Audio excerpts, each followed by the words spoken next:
All right, we finally get to see Odysseus. Book 5, Sweet Nymph and Open Sea. Dawn came up from the couch of her reclining, leaving her lord Titanos's beautiful side, or brilliant side, with fresh light in her arms for gods and men. And the master of heaven and high thunder Zeus went to his place among the gods assembled, hearing Athena tell Odysseus' woe. Now it's so interesting. Here we have waited all this time to meet Odysseus and to see Odysseus. And what the bard is going to do is, remember there's an audience there. It's been 4 hours of performance time. And so now what he's going to do is he's going to go back and remind them of how the story began in the first place. We've waited all this time to meet him. So he's going to go back to that conversation on Olympus between Zeus and Athena. Now, okay, so here we go. For she, being vexed that he was still sojourning in the sea chambers of Calypso, said, O Father Zeus and gods in bliss forever, let no man holding scepter as a king think to be mild or kind or virtuous. Let him be cruel and practice evil ways, for those Odysseus ruled cannot remember the fatherhood and mercy of his reign. In other words, Odysseus has been gone so long, the people that he ruled over cannot even remember how he loved them as a father and how merciful he was as a king. Meanwhile, he lives and grieves upon that island in thraldom to the nymph. He cannot stir, he cannot fare homeward, for no ship is left him fitted with oars, no crewmen or companions to pull him on the broad back of the sea. For those of you who read book 4, those are the same words that Proteus said to Menelaus. And now murder is hatched on the high sea against his son, who sought news of his father in the holy lands of Pylos and Lacedaemon. So, as soon as Telemachus goes home, the suitors are plotting to murder him, which you'll know because you already read book 4. To this the summoner of Cloud replied, My child, what odd complaints you let escape you. Have you not you yourself arranged this matter, as we all know, so that Odysseus will bring these men to book on his return? Are you not the one to give Telemachus a safe route for sailing? Let his enemies encounter no one, and row home again. He turned then to his favorite son and said, Hermes, you have much practice on our missions. Go make it known to the softly braided nymph that we whose will is not subject to error, that means we never make any mistakes, order Odysseus home. Let him depart, but let him have no company, gods or men, only a raft that he must lash together. He's going to make his own raft. And after 20 days, worn out at sea, he shall make land upon the garden isle Scheria of our kinsmen, the Phaeacians. All right, and he's going to have to float on the open sea for 20 days. Now, is Zeus predicting that this is going to happen, or is he ordaining it to happen? Hard to know. That's a discussion about fate and free will. Let these men, the Phaeacians that live on this island of Scheria, take him to their hearts in honor and berth him in a ship and send him home with gifts of garments, gold, and bronze. So much he had not counted on from Troy could he have carried home his share of plunder. His destiny is to see his friends again under his own roof in his father's country. So right away, we as the Greek audience knows that we know, oh good, Zeus is going to send him home. And not only that, he's going to take with him more goods than what he left with when he left Troy. So that's interesting. How's that going to happen? When he has absolutely nothing now and he has to make his own raft. No words were lost on Hermes the wayfinder, who bent to tie his beautiful sandals on, ambrosial golden, that carry him over water or over endless land in a swish of the wind, and took the wand with which he charms asleep, or when he wills awake the eyes of man. So, wand in hand, he paced into the air, shot from Perea down to sea level, and veered to skim the swell. A gull patrolling between the wave crests of the desolate sea will dip to catch a fish and douse his wings. No higher above the white caps Hermes flew, until the distant island lay ahead. Then rising shoreward from the violent ocean, he stepped up to the cave. So let's get this beautiful scene. He has his wand, and they compare it. This is called an epic simile, and we'll talk about it a little bit later.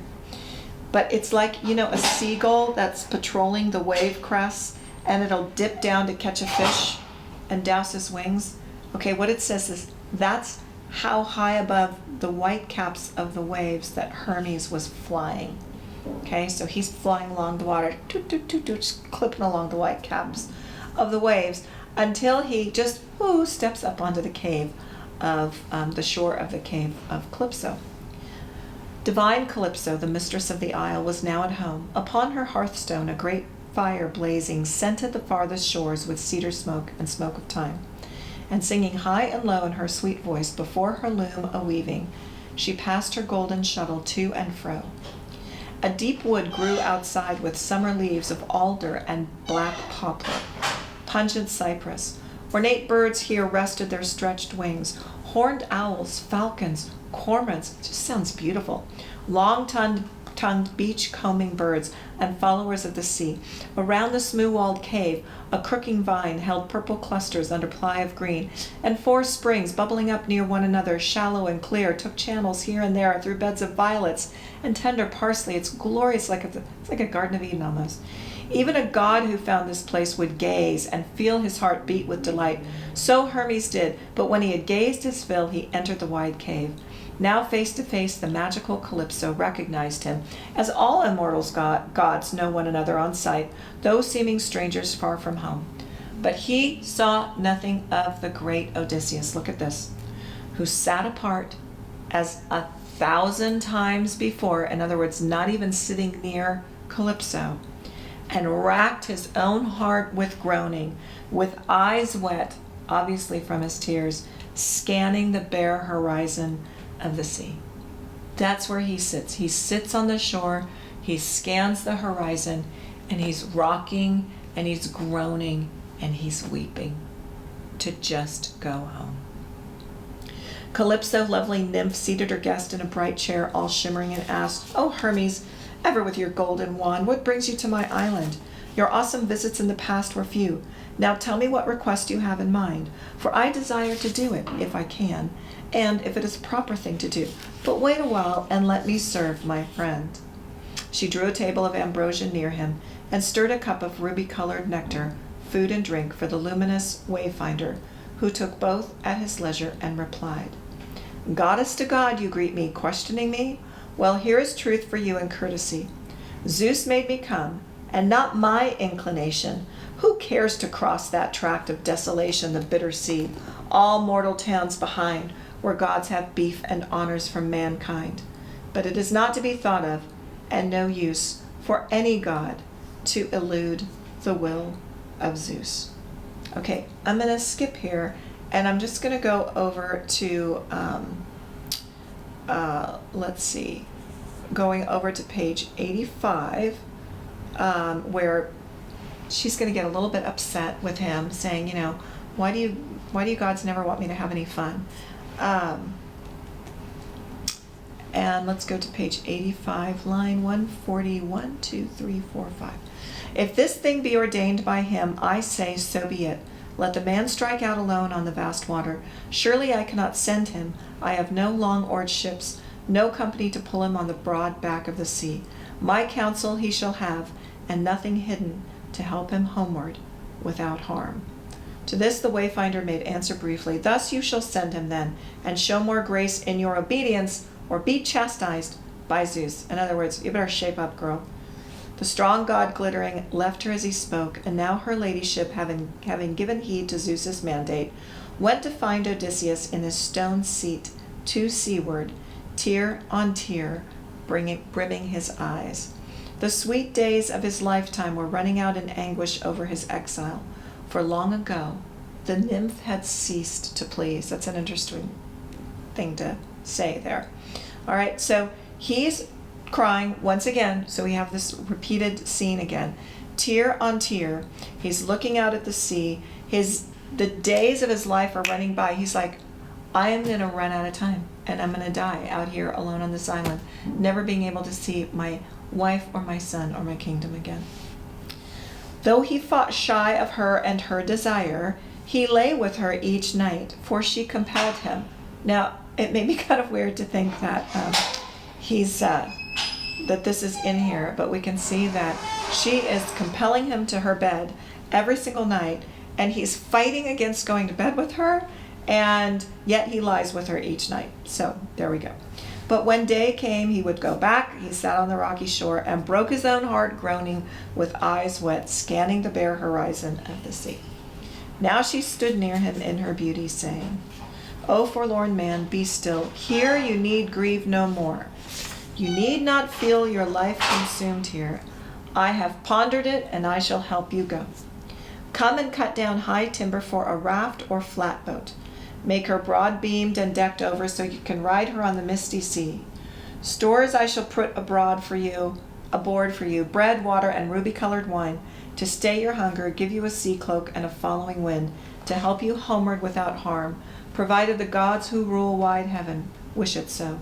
Stronger than I, they are in mind and power. Okay, now the first thing you might think is that Odysseus would jump up and say, this is awesome, where can I start building my raft? I need to go.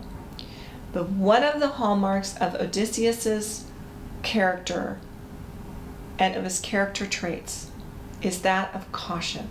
We're going to see later on in books 9 through 12 why that is a hallmark of his character. The other hallmark we're going to see in a minute is his rhetoric. So caution and rhetoric are what Odysseus is known for. So what he says, for all he had endured, Odysseus shuddered. That means he was not happy with this offer. But when he spoke, his words went to the mark. After these years, a helping hand, O goddess, what guile is hidden here? So what he's saying is, wait, after 7 years that you've kept me on this island and not let me go, what kind of witchcraft or craftiness or sneakiness or deception are you planning? I don't trust you.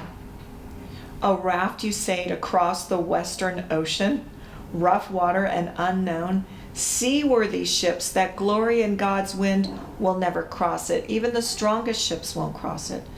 I take no raft you grudge me out to sea, or yield me first a great oath, if I do, to work no enchantment, no more enchantment to my harm. So what he says here is, okay, fine, I'll take a raft out, but you have to promise me that there's no more enchantment and that you're really going to let me go. Because, here's the thing. If you cross a nymph, if you cross a goddess, if you cross someone powerful, there's no telling what they can do to you. And the last thing he wants to he wants to have happen to him is that someone turn him, Calypso turn him into something. At this, the beautiful nymph Calypso smiled and answered sweetly, laying her hand upon him. What a dog you are, and not for nothing learned, having the wit to ask this thing of me. My witness then be earth and sky, and dripping sticks that I swear by. The gay gods cannot swear more seriously. I have no further spells to work against you, but what I shall devise and what I tell you will be the same as if your need were mine. Fairness is all I think of. There are hearts made of cold iron, but my heart is kind. Okay, so what she does is she swears by nothing higher that she can swear by. She swears by the river Styx. And so this way, Odysseus is going to know that she's not going to perform any enchantment or witchcraft on him if he actually gathers his raft together and makes for his way home. Swiftly she turned and led him to her cave, and they went into the cave, mortal and immortal. He took the chair left empty now by Hermes, so this is the chair that Hermes was just sitting on, where the divine Calypso placed before him victuals and drink of men. Then she sat down facing Odysseus, while her serving maids brought nectar and ambrosia to her side. So we see what gods eat and we see what men eat. Then each one's hands went out on each one's feast until they had their pleasure, and she said, Son of Laertes, versatile Odysseus, after these years with me, you still desire your old home. Even so, I wish you well. If you could see it all before you go, all the adversity you face at sea, you would stay here and guard this house and be immortal, though you wanted her forever, that bride for whom you pine each day. Can I be less desirable than she is, less interesting, less beautiful? Can mortals compare with goddesses in grace and form? Okay, I want to unpack this for a minute. So first we saw that that Odysseus is a man of caution. But now we're going to see that he's a man of rhetoric. So rhetoric is the ability to craft your speech to appeal to your audience in order to get what you want. That's really what the definition of rhetoric is. The next line after that says, to this the strategist Odysseus answered. So he has to be really strategic in answering Calypso, because let's look at what she's asking him. After these years with me, you still desire your own home. Even so, I wish you well. If you could see it all before you go, all the adversity you face at sea, you would stay here and guard this house and be immortal. She is offering him right now, and she probably has offered before, the gift of immortality. Why wouldn't he take it? Why wouldn't he take this gift of immortality and stay here with her and not have to worry about anything again? Well, you might say, well, he wants to be, with his wife and with his son and as a king. And I have to tell you that here, the only thing we have seen is Odysseus as prisoner. In other words, we see captive Odysseus. And a captive Odysseus is no Odysseus at all. The only way that Odysseus can be fully himself is if he is ruling and reigning with his son and his queen by his side. Okay, so there's one aspect. But I want to go back to this Lord Tithonus that shows up at the beginning of Book 5. Do you remember at the beginning of Book 2 how I had mentioned Primal Dawn? Well, here we don't ever have mention of Lord Tithonus again in the whole Odyssey. It says, Dawn came up from the couch of her reclining, leaving her Lord Tithonus's brilliant side. Why is that there in this book? Because of this. She offers him immortality, and he's going to refuse it. And the story of Tithonus goes, when Dawn, gods and immortals fall in love with mortals, and it's never a good sign, and it's never a good thing when it happens, because something always goes wrong. And so when it comes to the goddess Dawn, she fell in love with Tithonus, and she offered him the gift of immortality, which he said yes to. But then she forgot to offer him the gift of agelessness. So he grows forever and ever older. Always, always, always growing older.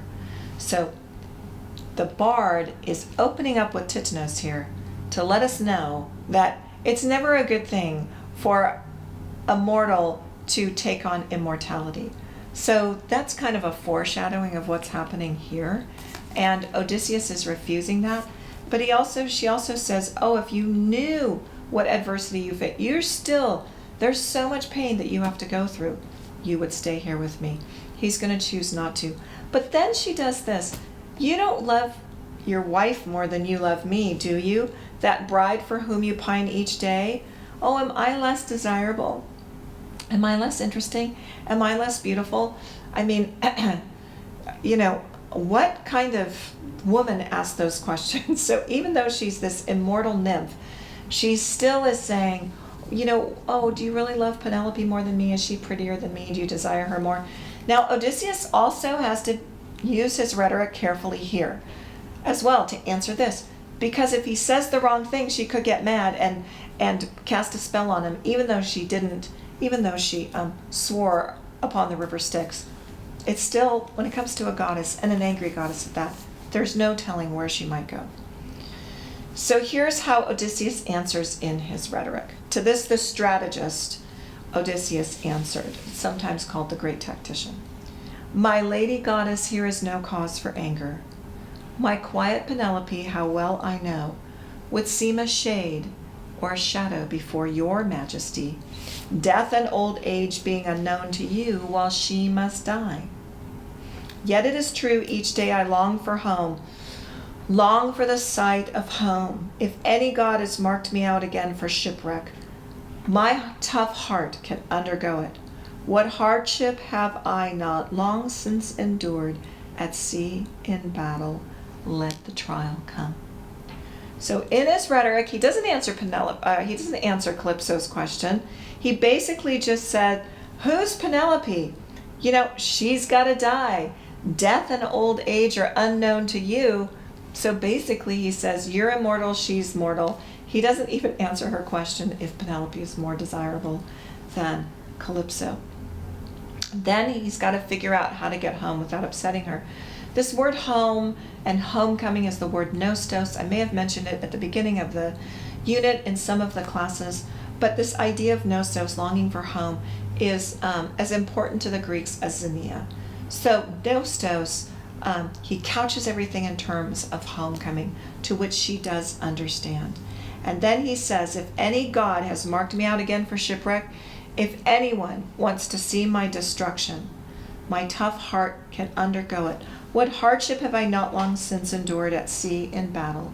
Let the trial come. And here's the interesting thing. With this, Odysseus accepts the human condition and all it has to offer all the adversity, all the trials, all the struggles. He would rather do that and be fully human than be immortal and just live a life of ease. Now as he spoke, the sun set, dusk drew on, and they retired, this pair, to the inner cave to revel and rest softly side by side. When dawn spread out her fingertips of rose, Odysseus pulled his tunic and his cloak on, while the sea nymph, dressed in a silvery gown of subtle tissue, drew about her waist a golden belt and veiled her head, and then took thought for the great-hearted hero's voyage. From there, we have the making of a craft, okay, the making of his raft, and off he goes, and he goes out into the water, and you're going to see as you see this, you're going to see that she's going to bathe him, she's going to take care of him. Off he goes, and then he's going to spend page 89, lines 288, 17 nights and days in the open water he sailed before a dark shoreline appeared. Okay, so he's on the water over 2 weeks. Scheria then came slowly into view like a rough shield of bull's hide on the sea. But now the god of earthquake, storming home over the mountains of Asia from the sunburned land, sighted him far away. So here he is. He has been, going all nights in the ocean, and he sees the land of Scheria. That's where he wants to make landfall.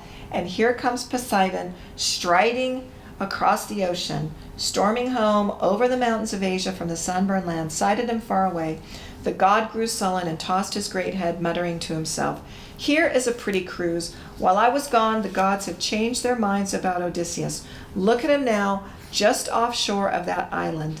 That frees him from the bondage of his exile. Still, I can give him a rough ride in, and will." So Poseidon does not like Odysseus. He sees him floating, and now he's going to completely disrupt his ride. Okay, just to let you know too, so far, these 17 nights and days that he has been on the water, Calypso has kind of blessed that ride with smooth waters and clear skies. Well, now here comes Poseidon. So, I'm going to let you read through this part on your own, page 89 from lines 301. As you keep going, you're going to see waves toppling him. You're going to see Odysseus talk to himself. You're going to see the goddess, she's a sea nymph, Ino, and you're going to see what she tells him to do with his veil. That's going to be really important. And then he's going to talk to himself, and you're going to hear all of his inner thoughts, where he's just going to say, what am I doing out here? Am I going to die? How am I going to make it through? And then there's this this great description. If you go, it tells you how much longer he's going to be on the water as well. And then there's this great description on page 93. If you keep going, he's on 93, at the top of 93. He says, "A cruel turn this. Never had I thought to see this land, but Zeus has let me see it, and let me too traverse the western ocean, only to find no exit from these breakers. So the water, he thinks that he can get up on the land, but he can't, because the waves and the breakers keep him from getting onto the shore. Here are sharp rocks offshore, and the sea is smothered, rushing around them. So he's talking to himself. Rock face rising sheer from deep water. Nowhere could I stand up on my 2 feet and fight free of the welter. No matter how I try it, the surf may throw me against the cliffside. No good fighting there. If I swim down the coast outside the breakers, I may find shelving shore and quiet water. But what if another gale comes on to blow? Then I go cursing out to sea once more, or then again some shark of Amphitrite may hunt me, sent by the genius of the deep. I know how he who makes earth tremble hates me. During this personal meditation, a heavy surge was taking him. In fact, straight on the rocks. He had been flayed there, and his bones broken, had not gray-eyed Athena instructed him. He gripped a rock ledge with both hands in passing. Okay, so look, he's on this rock. He would have been flayed there. To be flayed is cut open. Had not gray-eyed Athena instructed him. He gripped a rock ledge with both hands in passing and held on, groaning as the surge went by to keep clear of its breaking. So he's hanging on to the rock edge with his hands. Then the backwash hit him, ripping him under and far out. So all of the water came, grabbed him, pulled him back under, away. And listen to this epic simile. We're going to talk about epic similes in a little bit. An octopus, when you drag one from his chamber, comes up with suckers full of tiny stones. Odysseus left the skin of his great hands torn on that rock ledge as the wave submerged him. So in the same way that an octopus, when you pull him off, when you rip him off from the bottom of the ocean floor, comes up with suckers full of all this tiny stones stick to his hands. That's what it was like when Odysseus was pulled away from the rock ledge, because he left his skin on the stones, on the rocks, on the side of the ledge. And now at last Odysseus would have perished, battered inhumanely, but he had the gift of self-possession from gray-eyed Athena. So when the backwash spewed him up again, he swam out and along and scanned the coast for some land spit that made a breakwater. Lo and behold, the mouth of a calm river at length came into view, with level shores, unbroken, free from rock, shielded from wind, by far the best place he had found. But as he felt the current flowing seaward, he prayed in his heart, "O hear me, Lord of the stream, how sorely I depend upon your mercy, derelict as I am by the sea's anger. Is he not sacred even to the gods, the wandering man who comes as I have come, in weariness before your knees, your waters? Here is your servant, Lord. Have mercy on me."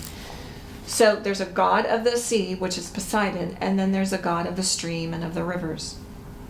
That's who he's praying to now. Now, even as he prayed, the tide at ebb had turned, and the river god made quiet water, drawing him into safety in the shallows. His knees buckled, his arms gave way beneath him, all vital force now conquered by the sea.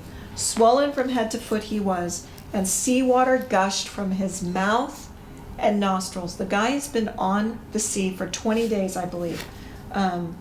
If you do the math, somebody do the math for me and let me know. It's either 19 or 20 days. Swollen from head to foot he was, and seawater gushed from his mouth and nostrils. There he lay, scarce drawing a breath, unstirring, deathly spent. In time, as air came back into his lungs and warmth around his heart, he loosed the veil, this is the one from Ino, letting it drift away on the estuary downstream to where a white wave took it under, and Ino's hands received it. This is that sea nymph. So you need to read that part of the story on your own. Then the man crawled to the riverbank among the reeds, where face down he could kiss the soil of earth in his exhaustion, murmuring to himself. And now the bard drops into first person with Odysseus talking to himself, and we can see his inner thoughts and dialogue. What more can this Hulk suffer? What comes now? In vigil through the night, here by the river, how can I not succumb? Something's going to happen to me, being weak and sick, to the night's damp and hoarfrost of the morning. The air comes cold from rivers before dawn. But if I climb the slope and fall asleep in the dark forest undergrowth, supposing cold and fatigue will go, and sweet sleep come, I fear I might the wild beast prey. So either way, I'm either gonna, I may die from the beasts feeding on me, or I may die from the cold. Okay, either way, I'm weak and sick. So he doesn't know what to do. But this seemed best to him as he thought it over. He made his way to a grove above the water on open down, and crept under twin bushes, grown from the same spot, olive and wild olive. A thicket proof against the stinging wind or sun's blaze, fine soever the needling sunlight. We're going to hear this again, so you need to listen to it carefully. So it's interesting because the tame olive and the wild olive are growing up together to create this protection for him from the rain and even from the sun. And as he finds his way under this, the olive branch is the sign and symbol of Athena, but also we have this juxtaposition here of a tame olive branch and a wild olive branch coming together. So it's like this wild Odysseus coming off the seas, 10 years of these adventures that he's had, and now he's going to have to come back into civilized life and civilization and figure out how to marry the wild and the tame together.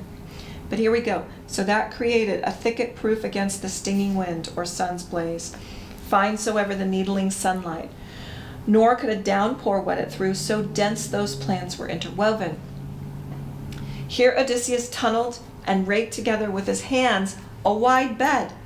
Okay? For a fall of leaves was there, enough to save 2 men or maybe 3 on a winter night, a night of bitter cold. So he digs through the leaves and makes himself this huge bed. Odysseus' heart laughed when he saw his leaf bed, and down he lay, heaping more leaves above him. It's just such a hilarious picture of this great warrior lying underneath these 2 bushes growing together in this bed of leaves. And even the bard tells us, as this narrator, that Odysseus' heart laughed. So he's lightening up just a little bit. And then it ends, so book 5 ends with this epic simile. So listen to this one. A man in a distant field, no hearth fires near, will hide a fresh brand in his bed of embers to keep a spark alive for the next day. So in the leaves Odysseus hid himself, while over him Athena showered sleep, that his distress should end, and soon, in quiet sleep, she sealed his cherished eyes. And book 5 enters as he's washed up ashore on the island of Scheria, and he's going to meet the Phaeacians. And these epic similes, especially this one here, and I'm actually going to do a separate talk on this particular epic simile and also on his gift of rhetoric that we saw earlier in the book. Okay, so just to wrap up, and I'll do that really quickly, we see that the gods convene and decide to rescue Odysseus. Hermes comes down to Calypso. Calypso helps him make a raft. He uses his rhetoric to he uses his caution first to make sure that she's not tricking him, and he uses his rhetoric to make sure that he can navigate his way through her discussions about Penelope so that he doesn't make her upset. After 17 days, he's close to land, but Poseidon sends a storm. Ino saves him with her veil. Then Athena helps him to land. He prays to the river god, and he falls asleep in the leaf bed, and he's compared to that little brand, like in a fire that you save, that little ember, where you save it just enough so that there's light enough for the next day.